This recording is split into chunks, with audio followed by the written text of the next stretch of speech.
Welcome to the Glenn and Dean Show. I'm Dean Zarbaugh. I'm Glenn Longwell. And joining us via Skype is Larry Neese of the Eephus Podcast. How are you, sir? Doing good. Yourselves? Doing really good. Now that we've got all of our audio issues taken care of again. Sorry for the delay. What's been going on with you? Tell the people about the Eephus Podcast. Well, it's always Marty and I. Marty's not here with me right now, but what we do is a baseball historical podcast where we look into the stranger or weirder or funnier side of baseball history. Oh, that's really cool. When I lived in Los Angeles for 5 years, for about a year I worked at a baseball card store. Oh, wow. And we specialized in memorabilia and cards from 60s and before. Oh. And we had a lot of really cool stuff. We actually I got to hold a Babe Ruth rookie card.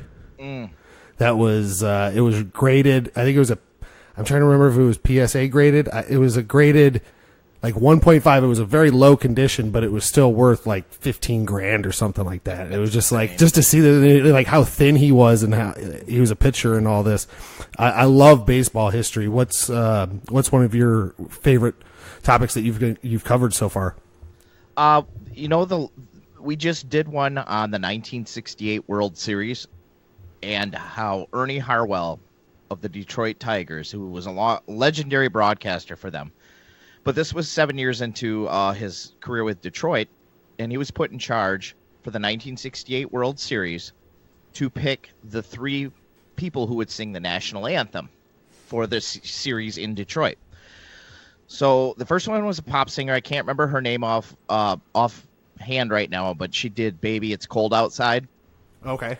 The second one was Marvin Gaye, and this was while he was popular in Detroit. This was before he had a hit, so nationally he wasn't known. And the third was Jose Feliciano. Now, oh, really? Yes. So now the pop singer and Marvin Gaye do the national anthem straight up. Now it comes to Jose Feliciano's turn. And you remember, this is 1968. You have the Vietnam War going on. You have, racial tension in the country. Mm-hmm. And he is the very first person to take liberties with the national anthem. He does it with an acoustic guitar and a band, and he changes the arrangement, and it does not go well. Oh, no. People boo him out of the stadium. Is it Roseanne Barr bad, or? No, it's really good. That's the thing. It's just that at that time it had never been redone other than the traditional way. Right. But people were, I guess, blindsided by this different take on the national anthem. And he's booed out. Ernie Harwell almost loses his job over it. Oof. But in the end, when Ernie Harwell is diagnosed with cancer, excuse me, he one of his dying wishes that the Detroit Tigers wanted to fulfill was to have Jose Feliciano come back and do the national anthem one more time. And this time he gets a standing ovation. Oh, nice. Yeah. That's a good comeback. Interesting. Well, first off, I'd like to thank you for taking time away from the Cubs game. I don't know if you heard or not, but Jose Ramirez just hit a 3-run home run. Did he? Yeah. After hitting 2 incredibly long strikes. So, we're still upset here in Cleveland. Definitely. But I don't hold you personally accountable. I might. No, it was a great series. I was scared. It was a great Game 7. Yes. Oh, I was up to... I went to work on like 2 hours of sleep. Yeah. I remember pacing my house just like with my head in my hands, just like, oh my God. And then Rajay hits that, and I'm like, oh my God, we can still do this. And I still hold that the rain delay, had that not happened, we would have won that. We'll never know. All I know is but congratulations to Chicago. Thank you. It was a long time coming there. Literally the first time since sliced bread. No, I remember their lives without ever seeing a World Series. Yeah.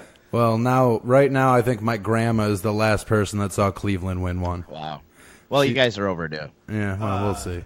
One of the my manager at the baseball card store, one of his favorite people was Ernie Banks. And he told this story. I actually just remembered the story. you being a Cubs fan. Ernie Banks, he got his mail at like a PO box type place, and he found out like his mailman was like a really big Cubs fan, and had never didn't want to say anything, didn't want to be that guy or whatever. Well, Ernie ended up flew him from L.A. to Chicago. Oh wow! To be his guest at a Cubs game. How cool is that? And it just goes to show just how great of a person Ernie Banks was. And one of my favorite stories, he was always just, from what I heard from people that came in, just one of the nicest people, and always went out of his way for people who were Cubs fans. And I just thought you'd appreciate the story there. Definitely beloved in Chicago.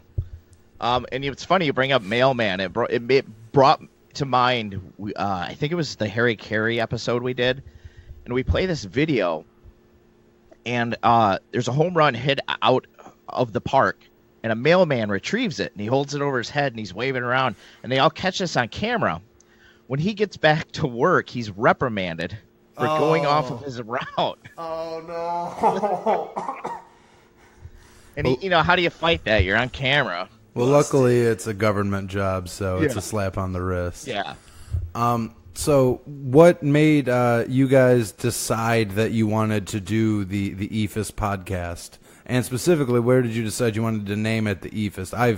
I've listened to, I don't know, I think about 45 episodes or something into the catalog. So I heard the story of the Eephus pitch, but I'm curious as to why that was the route you decided to take the podcast and the naming. Well, before the Eephus, Marty and I were doing a podcast with Ryan, I do another podcast with, called The Conspiracy Therapy, and the three of us did like a comedy skits type stuff, your usual first podcast type of thing. And we did an episode, a throwaway episode, where we referred to the Eephus pitch. Well, when the podcast dried up, Marty came to me with the idea of a baseball history podcast. We're just trying to go through different names. Do we call it Balk Talk? You can go through the usual pun names you come up with. And he says, don't you remember we did that, episode on the Eephus on the old podcast? I'm like, I like that name. So it just kind of stuck. It is a really cool name.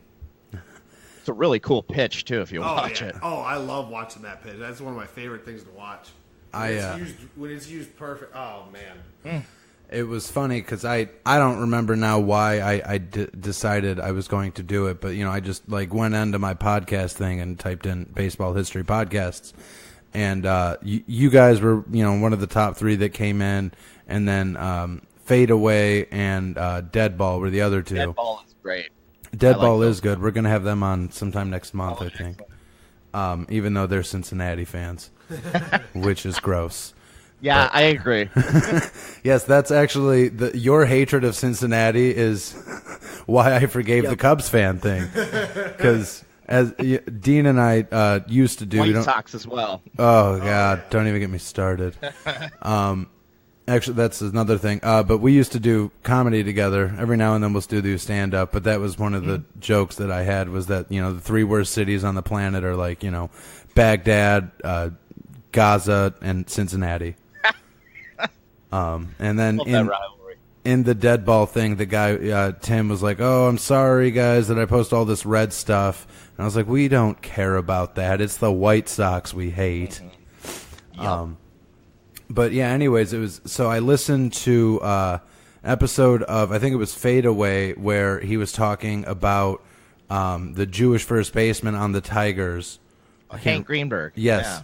And he mentioned the pitcher that, the first episode's about through the Eephus pitch. So I go into it thinking, oh, this guy's not a good person, which he wasn't, but it was still a funny episode. I was able to get past the inherent anti-Semitism that I now relate to the Eephus pitch, which is unfortunate, but yeah, well, such is the way that your mind works. Twisted history, that's for sure. Are you excited about the Catcher Was a Spy movie coming out? Yes, Mo Berg. Yeah, that's one of my favorite stories. I heard a lot about it over the years, and I remember hearing that Paul Rudd was being cast as Mo Berg, and it kind of struck me. And I was like, all right, I can see it. Let's do this. This would be fun. And I saw the trailer. The trailer just came out, and did it? Oh, wow. It looks really, really good. It's one of my. I love the book. Did you ever watch there's a documentary, it should still be on Netflix. It was about Kurt Russell's dad, the Battered Bastards of Baseball. That's what it was. That was a great documentary. Did you get to catch that one? I've not seen it yet. But we did an episode on, Kurt Russell's career in the minors. So Yeah. I'm familiar with some of the story. Randy Savage. Yep.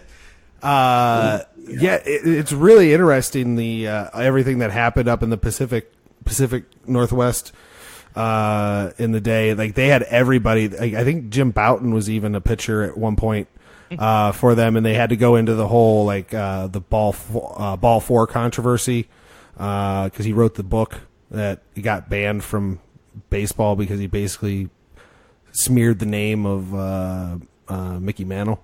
No, we can't do that. He was a drunk womanizer. Yeah. I mean, no, it wasn't even that. He smeared his own name. It was one of the first times it was implied that there was steroid use going on, and there was also talk of some of the secret stuff that happens in the locker room that was not really public knowledge, and it was a little. It was nothing wrong, but it was not a good public image, according to the baseball commissioner at the time, who happened to be friends with Mickey Mantle. And so, he ended up getting booted from the baseball league. So he had to go. He ended up pitching for the Battered Bastards in the Pacific Northwest. Wasn't Mickey Mantle named after the other racist Tigers coach / catcher, Mickey? God, what was his name? Same time during Hank Greenberg. He was the catcher and the player manager for a year. And Not Mickey Lolich, was it? No, I don't think so. He had the mental breakdown the same time that the Black Knights of Michigan were exposed. It's not Mickey Rourke, because that's an actor that won't die. Or did die. I don't remember. Sounds like I got to look into a new one here with this. Yeah, I remember I actually messaged you guys on the Facebook. I was like, hey, I used to have this book when I was 12. It was the weird and crazy things of baseball, and Babe Ruth is in there 50 times because he was such a fuck up. But one of the things that I thought was cool was there was a pitcher that threw a no-hitter into 9 innings and still lost. Yeah, it's baseball's so crazy. Every time you think you've seen it all, something new happens. That's why the game still lives. Two things though. First off, I think Chris Rock puts it best on his thoughts of the steroid era. But are you one of the people that falls into they're grown-ups, let them do their thing, or integrity of the game? Well, you brought up that book about possible steroid use back. That PEDs have been part of the game since. I mean, you can go back. Hank Aaron was using methamphetamine, greenies, what they called them. It was essentially methamphetamines to get through a season. I mean, PEDs are nothing new. And you still have to hit the ball. You can pump me full of steroids. I'm not hitting a curveball. Right. Yeah, you still need the talent. You can't. Yes. No amount of whatever is going to make you a more talented person. That said, to clean up the game is a good idea, but you can't. I don't see how you can keep certain players out of the Hall of Fame just because of what essentially the commissioner was allowing. That bothers me, as well as the fact that now they're using the wins against replacement as the single most important thing. So they're like, oh, Omar Vizquel doesn't get in. 11 gold gloves, nobody cares. But Jeff Bagwell gets in. He's not even 3,000 hits or 500 home runs. It's the flavor stat of the week. It's They'll come up enraging. with another one in 10 years. There'll be some other new stat that we used to. Right. Because, Tim Raines got in, and Tim Raines slid head first so that he didn't break his little vials of cocaine. but Kenny Lofton doesn't get in for having a phenomenal career. I am surprised that Kenny Lofton is not in. When to me, it was actually less surprising about Kenny than it was Omar Vizquel, because it's like, all right, he's not a career stolen base leader. Like, I think he's maybe 15th, but he's nothing off the charts. He wasn't he was above 300, I think, but not like and he wasn't a 3,000 hitter. So I was like, okay, but still, his career does speak for itself. But when I read that Omar Vizquel doesn't get in because his WAR maxed out at like 3.8 or 4.2, I was just like, are you serious? Yeah. This is a thing? Anyway, I digress from my tribe-aimed Nerds rage. are ruining baseball. Math people make me feel stupid, and now they're taking away the one thing that I could do. So what is your method for picking out an episode? I know you guys probably went into it with a pretty extensive knowledge, and I know you take listener requests. But aside from that, I assume there's some kind of a scheme. Do you just Google crazy baseball stories? Usually, what happens is I'll have an idea of what I want to look into, and a lot of it does start from the listener requests. But then you get down that Google rabbit hole where you keep going and keep it going until you find this crazy, like even crazier story than what you were starting out with. And you're like, oh, yeah, I got to do that. Like I was looking into one about someone had requested crazy player names, which are fun, and they're fun episodes to do. But when I got into one, there was one that said Lucky, and the little blurb below it said survived death 4 times. You go, yeah, I got to do that story. Yeah. I need to talk about this. Mm-hmm. Or there was one about a pitcher got struck by lightning and finished the game. You're like, yep, that's one I got to do. Yeah, right? They don't make them like that anymore. And now I love Mike Clevenger, especially this season, but that's a guy where if he has a bad inning, he's done. I don't think he'd come back from a lightning strike. No, they see bees on the field and they run. I got into a Facebook argument because they've got all these records that will never be broken, and one of them was Ricky Henderson's stolen base record. Ooh. And see, here's my theory though, is that the last 30 years, every moderate rule change has been in favor of the batter. So it stands to reason, I would say, that they're going to start changing that again and go in favor of the pitcher, as that's how it typically works. Mm-hmm. So theoretically, we'd be due for a third dead ball era, if you'll allow it. And then you would be back to small ball baseball, at least for a little while. Yeah. And when, with baseball attracting athletic people more so than what I think it ever used to, like someone like Babe Ruth would not fly today, I don't think. I mean, Prince Fielder is the notable exception, but even his career was pretty short-lived, really. Yeah, because that size of body puts such wear and tear on you. It's hard to squeeze out a long career. Yeah, and I mean, especially if you're in the National League where you can't, sit on the bench and get days off. So I was arguing that I think, that one may actually be one that gets broken. I don't know that we'll ever have another 300-game winning pitcher. Because, no, that's tough. Cal Ripken. Ripken's record, I don't see that happening again. No, because, even your super durable guys are they get days off, which is smart manager, but as the fan, you're like, hey, I don't want to see, that guy not play. A few conspiracies about how they may have delayed a couple of games here and there during his run with that record that may have extended it a little bit. It's fun to look into. Yeah, I've read some about those, but like I said to my one buddy, there's also the conspiracy that Maddox was given, a wider strike zone to work with than everybody else, even though the guy had an 86-mile-an-hour fastball, so it wouldn't have mattered if he had a Buick-sized strike zone.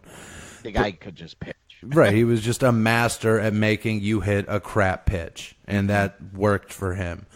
But, it's like people like Michael Jordan and LeBron get an extra step because they are special, so they get special treatment. So maybe Maddox and Ripken did get special treatment, but you know what? Still got to perform. They were they were special, so they deserved it. But are you somebody that would agree with the statement that today, right now, we have more really, really good pitchers than what we did, say, 25 years ago? Or are you an opposite of that? I think athletes get bigger, faster, and stronger the more we progress. They're always getting bigger, faster, stronger. You see it in basketball, you see it in football, and then you see it in baseball. I think that now they can just throw harder. Even in the minor leagues, I've been following my local minor league now for like 20 years. And when I first started going, seeing a minor league pitcher hit 90 on the gun was like, whoa. Now they're hitting 97, 98 every game. Yeah. So they're just pitching harder now than they ever have before. So I do think the pitching is probably at the best it's ever been. Yeah, I mean, that's a fair point on how people are getting faster, which I think raises question too. Is it the fact that they're full-time athletes, so they get the off season where they're working out, or right. Are they still finding a way to get, the performance enhancing drugs in? Either way, I don't care. When I see, when I see Roberto Osuna throw 107 or whatever, I'm like, oh, that was good luck hitting that. Yeah, no kidding. Although it really dates that Brendan Fraser movie. Yeah. What was that, The Rookie? Or something like that. I remember there was something just on our local WTAM AM station. They were talking about speed of pitching and stuff, and how exactly what you're talking about the speed that even minors and like high school kids are showing these days. And they were talking about like some of the record like speed pitches, and apparently there's one I don't remember who threw it, but it's supposedly 125 mile an hour fastball. That's hard to comprehend. Yeah. Like, and it's like an old record. I don't know whether or not it's a questionable record, but like, I mean, you got to think they're like 125 miles an hour. Like, how did you measure that back then? Well, yeah, Bob Feller was measured against a motorcycle, and then they needed to bring out one of those math nerds that we were talking about earlier to tell us that it was about 92, which, in those days, that was like, I can't even see it. It's so fast. Well, if you take the vector and multiply it times the rate of the motorcycle gear shifting, blah, blah, blah. Yeah, I mean, I always feel bad because Madden gets the reputation of being one of those math nerds. He has his laptop, and he's like, oh, no, he's going to do better this game because of, I feel like the whole team's just like, shut up, nerd. He's the guy that gambles like on a Tuesday with a Los Angeles Dodgers Pittsburgh Pirates game. Yeah, he's that kind of math nerd.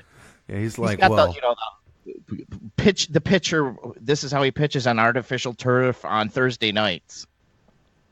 Yeah, one of those crazy statistics where you're just like, how did you even think to look for that? Degenerate gambling. Yeah, well, hey, that'll do it. That's this horse. I had an old boss that was always into horse racing. And that was his thing. He's like, well, this horse, they were injured for a while, but now they're back. And when they were racing, they were always racing against top. And I was just like, you need a hobby. Yeah. This is what you're using your mind for. I was just looking up the picture of that 125 mile an hour pitch. His name was Steve Dalkowski. It was really funny because Nuke Lelouch in Bull Durham was loosely based on him. But Brendan Fraser's character in The Scout was also based on that pitcher. I love Bull Durham. I've been trying to get my fiance to watch that movie with me, and she just refuses. I've been to the park. I've seen the Durham Bulls play a few years ago. Nice. We never got to play. My grandma used to live in North Carolina, so when we'd go down there, we would always go to the Kinston Indians because I think that was the closest. God, it's a tiny stadium, if I remember correctly. Yes, and it was brand new when we started, or maybe it was recently refurbished, but it was very nice, especially when you compare it to, what Jacobs Field is, or I'm sorry, Progressive Field. I saw the eye roll. Not big on the corporate naming. No. And it's my fiance works at Progressive, and we always, because I'll call it the Jake, and she gets Indian shirts because it's Progressive Field, and I'm like, no, we don't call it that in this family. Welcome to Coors Light Field, brought to you by Miller Lite and Dodge. It's not the Prague. Oh God, I've heard people call it that. I'm just like, oh, really? Shut up. trying to jazz it up. It's not working, pal. I don't call it the Q. It's still the gun. Oh, absolutely. Shut up. What was that? Was that basketball where they were like, "Welcome to whatever hemorrhoid stadium"? Yeah. See, you guys are lucky. You get Wrigley Field. Like if they change that or Fenway Park for that matter, it's those two cities will riot. It's a matter of sacrilege. Yeah. I think they could maybe. I guess Wrigley is still a corporate though, but we're not going to get hung up on that. But I guess they could maybe get away with something. It goes deeper than that still. Yeah, he named it after himself. He was just a narcissist. Right. They could maybe get away with something like, Coors Light's Fenway Park, but I don't even think they could do that. It'd have to be Sam Adams at worst. Oh, yeah. I forgot that they make their own crap beer over there. Which I would somewhat be okay with just because from Cincinnati. So, Ohio. From Ohio. Cincinnati's in Kentucky. That's true. Yeah, it is. Yeah. It's a stone's throw away, and I'm not kidding. I haven't told anyone this yet because it just happened like 3 nights ago. But out of nowhere, I had a dream that I went to the University of Cincinnati, and I was a pitcher, and the coach was murdering people and made me help him get away with it. So now I keep looking at like things on my phone to see if some baseball coach at Cincinnati's been murdering girls. And the name of that movie, The Closer. Oh, nice. I don't know why we're not more famous yet. Who knows? So, you guys, you do a couple other podcasts. I know. I was listening to one. What you want to talk about those for a minute? Well, I do with Ryan, Josh, and April. We do the Conspiracy Therapy podcast, which is we cover conspiracies, government conspiracies, unsolved murders, cryptids like your Bigfoots and your Loch Ness monsters. You can check that out at Conspiracy Therapy. My buddy will really enjoy that. He's a big conspiracy fan. Loves looking into stuff. He often messages me with like on WhatsApp. He just sends like these long messages, and I'm just like, all right, this is something new I got to look into. All right, what's this one? My new favorite. He would really enjoy that. What were you saying about your new favorite? My new favorite, well, we haven't done it yet, but my new favorite one that I heard is that Stevie Wonder was not really blind. I've heard that rumor as well. Is there a video out there of him drumming? And like people are like, there's no way this dude was blind. And I'm like, you can drum blind. I'm sure you can drum blind. Like you can do it. It's easy. So, well, not easy. I'm not going to say it's easy. I can't drum blind. I can't drum, and I'm not blind. Right. So, I'm not going to sit here and say it's easy, but I'm sure it can be done. Yeah. So whether or not that's evidence, but I have heard that theory. I'd be interested to hear what you find out about it. Yeah, it's one of those funny ones. And I also do. Josh, April, and I are professional wrestling fans, so we do the Potty Slam, which is the pro wrestling version of the Eephus. Just strange and weird stories from pro wrestling history. Which there is no shortage of. Real quick callback, it was Mickey Cochran. Mickey Cochran. Mickey Cochran. That is, yes, he was pretty much that. That's allegedly who Mickey Mantle is named after because it was his dad's favorite player, supposedly. Yeah. According to the baseball lore that I am familiar with. All right. So anyways, now that we got that very important matter resolved. Right. So if you could, hang out with or get drunk with or whatever with any baseball player of any era, who would it be? I go with my childhood hero, and that'd be Ryan Sandberg. Nice. Yeah, that'd be awesome. I would go with actually, and I don't even like him as a person or a player, but he's insane, and I find it amusing. Jose Canseco. Yep. If you ever get the chance, listen to the Champs podcast with it's Moshe Kasher and Dave Chappelle's friend Neil Brennan, and the whole point is they interview people of color exclusively, and one of the episodes is Jose Canseco. This guy actually thinks he's going to live to be 125 years old. Yeah, follow him. That's follow a thing. him on Twitter. Yeah, no, I recommend. He has an impressive Twitter account. I have heard this. I haven't managed to commit myself because, he won't follow me back, and I have a rule. Fair enough. Just his stories about him and Madonna, I could just listen to all day. Oh, yeah. Did you? I'm assuming you've seen the Ken Burns documentary. Yeah, Baseball. yeah. One of my favorite documentaries. That I love going back and just rewatching that every once in a while because there's just such a great. He does such a great job of getting into some of the stories and even some of the weirder stories. Was that any kind of inspiration for you behind doing the show? Yeah. I mean, a little bit. He is so long form. Yeah. That when he comes out with something, it's almost like he's staring you right in the eye and he's going, I dare you to watch all of this. I was able to do the baseball one very recently just out of pure desire because I was like, I need answers. And then I was reading that he's actually supposed to be doing a 10th inning that should be coming out soon. And he said that the baseball documentary was the only one that he ever was like, I don't want to stop. I want to keep going with this. But that's where Chris Rock makes the point that's kind of irrefutable for steroids is if somebody gave you a pill and was like, you'll make more money if you take this, you would do it. You just would. It's like, touche, Chris. Yeah.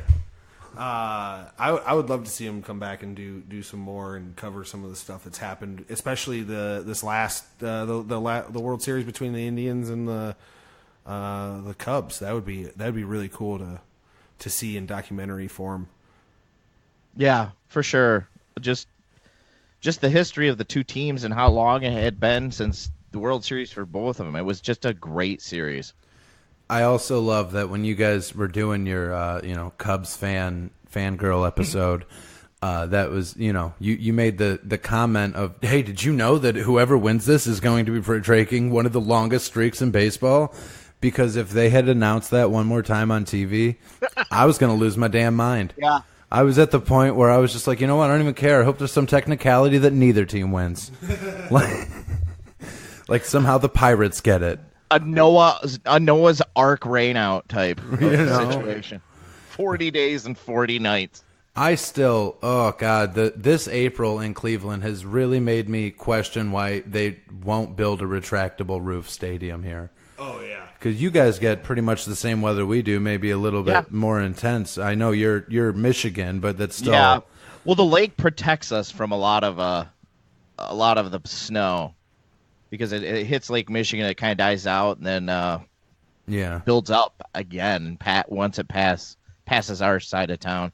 Yeah, right on the lake, we're pretty fortunate. We get, for every, say, 50 inches, we get the people 10 minutes south are getting 75 or 100.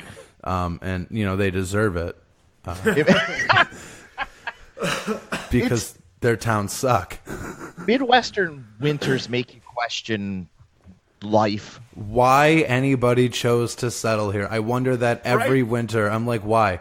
My ancestors were living in a perfectly warm area. They had a mountain home in Virginia, and they came here. Yeah. I'm assuming they were lazy. They were like, good enough. Shut up, camp.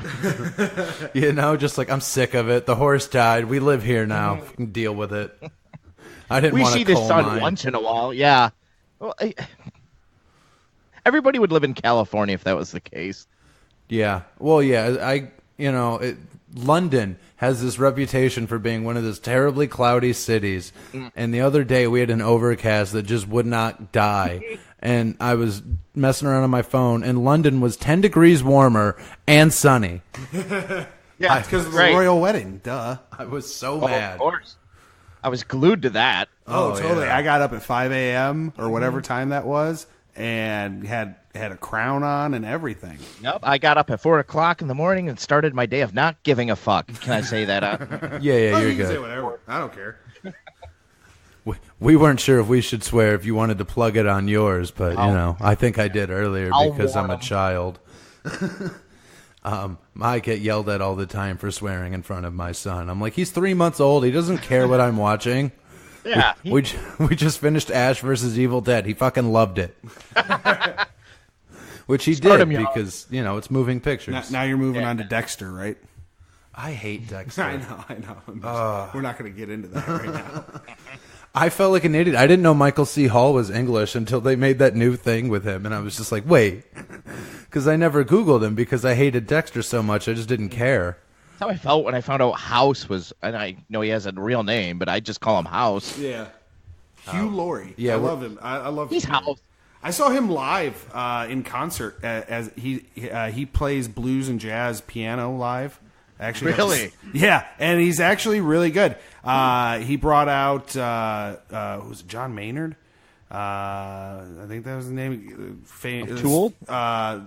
That's not Maynard Keenan. Yeah. Oh, I get my Maynards confused. Yeah, no, this is a guy. I could have his name wrong, and I'm now that I'm thinking of it, I think I do. But he's like this legendary, like British, like blues guitarist who's inspired like actually a lot of people and stuff. He brought him out as an encore and stuff, and he's gotten to work with a lot of people. But this is a weird tangent on Hugh Laurie.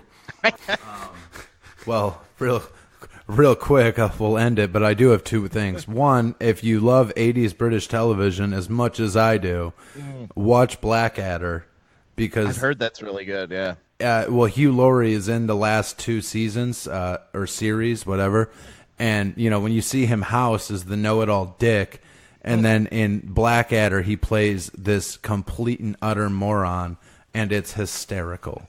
And then the other one, I don't know if it's true, but somebody was telling me that, you know, growing up, his dad was a doctor or something, and he'd go to work for him, and he's like, oh, yeah, well, one of the things I did for House was I channeled my dad. But he's like, you know, as a kid, I would answer the phone, and I'd be like, yeah, it's sarcoidosis. You're a goner. And hang up. That's rude. I did a joke about that in my stand-up about because I put doctor on my credit card to see if I could do it. And they didn't fact check it. And so, so I have it on there. And so, the joke is that I don't want to have the responsibility of being a real doctor in case someone chokes when I'm on a date with somebody. So I pretend to be a vet. And then someone asked me, like, hey, my dog has these symptoms. And I was like, yeah, anal sac adenocarcinoma, your dog's going to die. And she was like, "Oh man!" She didn't end up believing me, but the joke is basically the same thing. Like, you just, I'm just gonna be rude and just get out of this.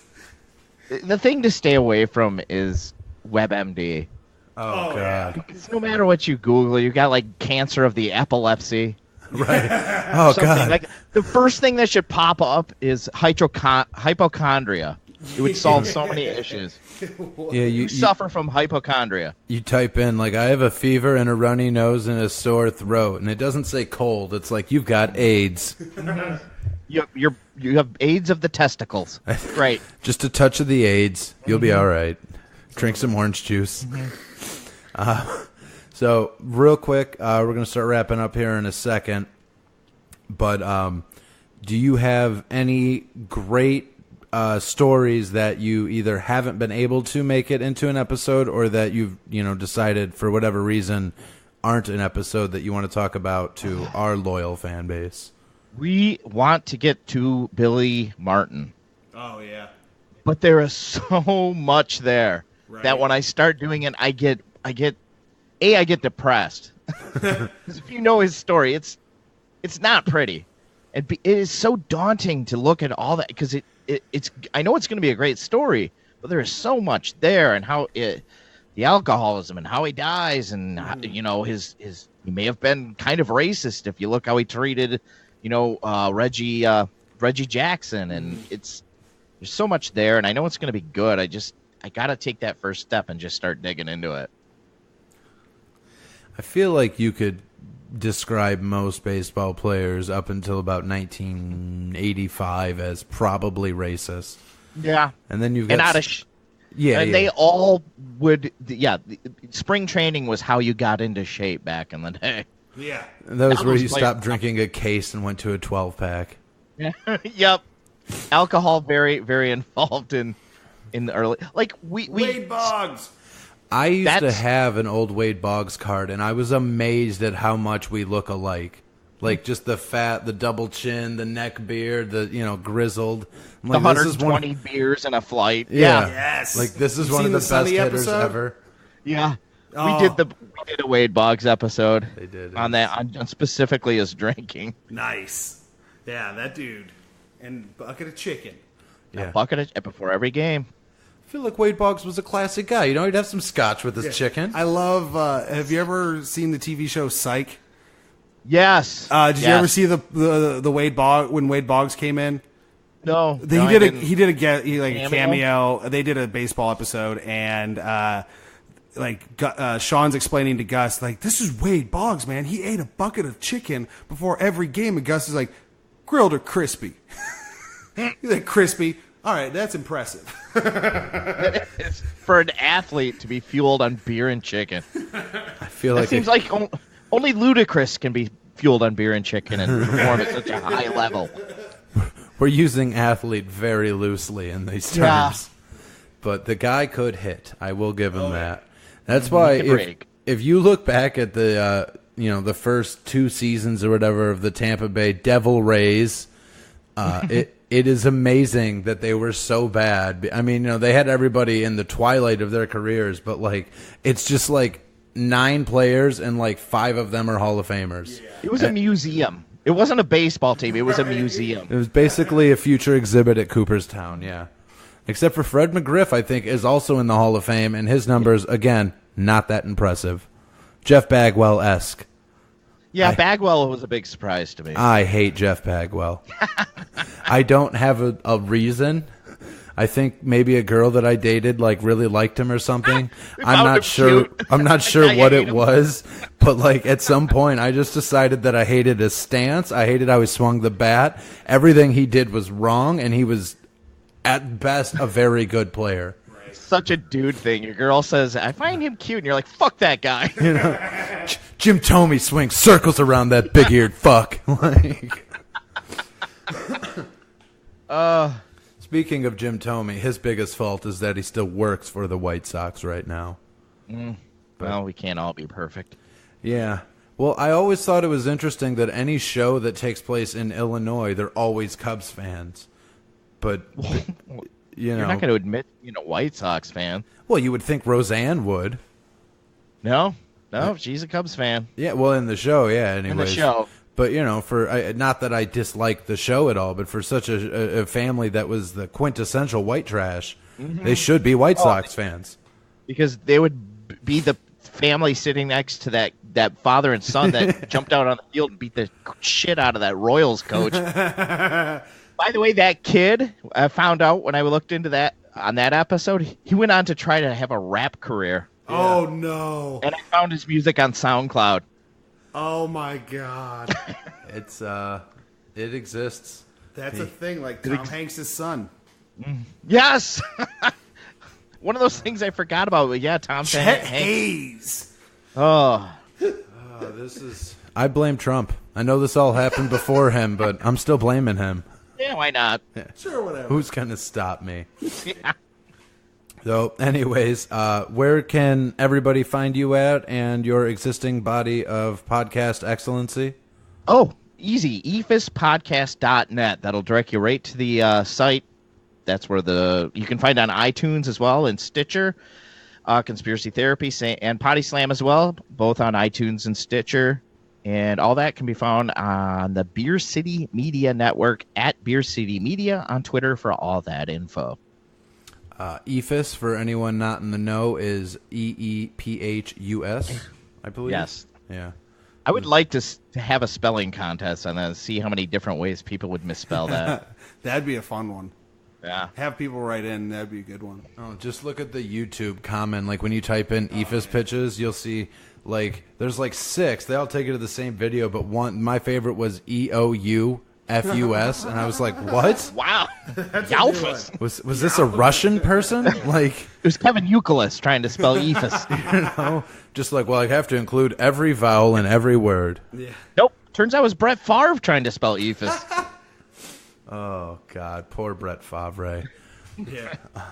Anyways, thank you for listening, and that'll do it for us. Thank you so much, and have a good night. All right. Thank you much. Have a good night, man. You too.